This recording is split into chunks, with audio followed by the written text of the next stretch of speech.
Em breve, a profundidade da loucura hiperpreterista descobrirá que o fenômeno descrito em profecia é universal e logo verificará que a experiência do fenômeno só se reveste em sentido mediante o discernimento existencial do conteúdo profético manifesto no livro. Então saberão que criaram uma confusão tão grande ao ponto de consumir até mesmo e destruir todas as doutrinas do Novo Testamento. Criaram uma confusão tão grande com as Escrituras que assombra até mesmo os incrédulos. O livro do Apocalipse é a história como profecia e a profecia como história. Porém, tal discernimento acerca do significado do livro não apenas será sempre parcial até que chegue a última geração dos humanos, a primeira a poder ver o Apocalipse em sua totalidade, como também seu estudo somente fará sentido hoje a partir de uma visão de fé. Do contrário, não há por que se estudar ou buscar entender o que quer que seja acerca do Apocalipse. Portanto, do ponto de vista fenomenológico, a história é a hermenêutica processual do Apocalipse. E para suportar a interpretação preterista, é preciso ter muita paciência. E uma das maiores gafes do preterismo é explicar como pode ter acontecido a abominação da desolação de que falou o profeta Daniel em Mateus 24, se Apocalipse 11 contradiz as suas expectativas acerca das duas testemunhas e como aqueles homens de vários povos, tribos, línguas, nações vê na cena dos corpos ali das duas testemunhas e como tiver acesso à rua principal de Jerusalém para impedir que os corpos das duas testemunhas não fossem sepultados. Como pode os judeus de Apocalipse 11, do versículo 10, se regozijarem e darem presentes uns aos outros, enquanto estavam cercados pelo exército romano e uma multidão de homens oriunda de vários povos, tribos, línguas e nações? Ninguém em sã consciência dirá que essas referências apontavam para 70 depois de Cristo. Na verdade, o preterista apresenta uma doutrina confusa, recheada de mudanças feitas ao longo dos anos. A abominação da desolação de Jerusalém nunca ocorreu, nem no ano 70 depois de Cristo, nem em uma hora, conforme o Apocalipse. O cumprimento parcial no ano 70 depois de Cristo das guerras judaicas foram tão longas que foram se arrastando ali aos longos de anos. O próprio Jesus fala de sinais, ele alerta, profetiza quase uma geração antes.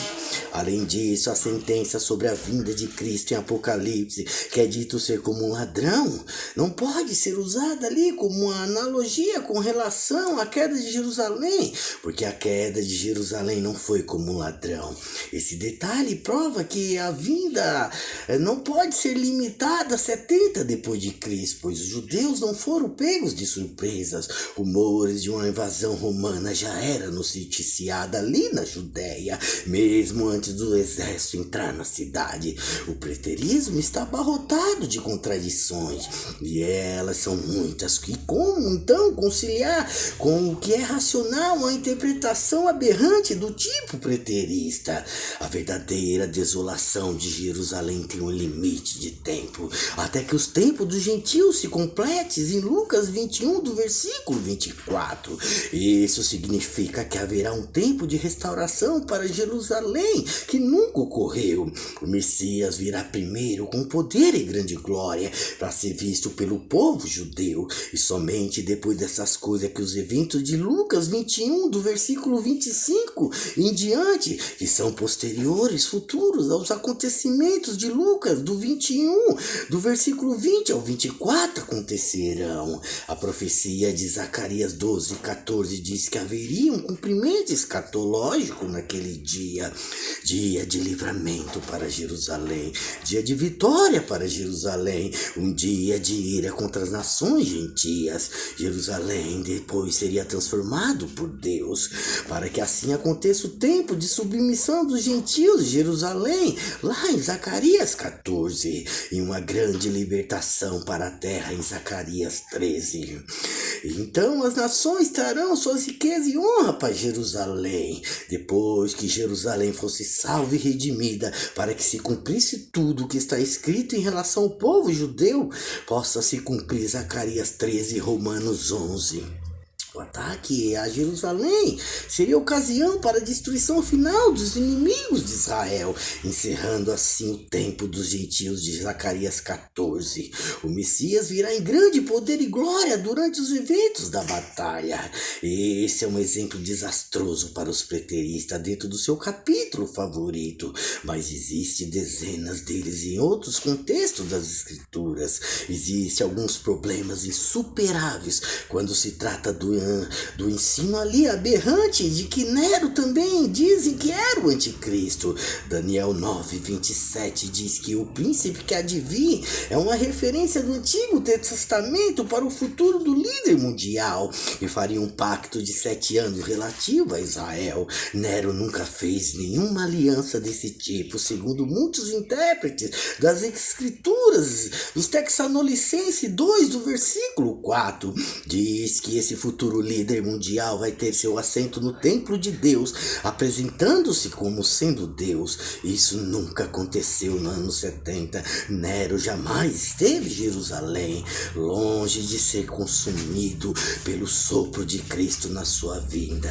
Nero tirou a sua vida, não cometeu suicídio depois de 2 anos antes da destruição de Jerusalém.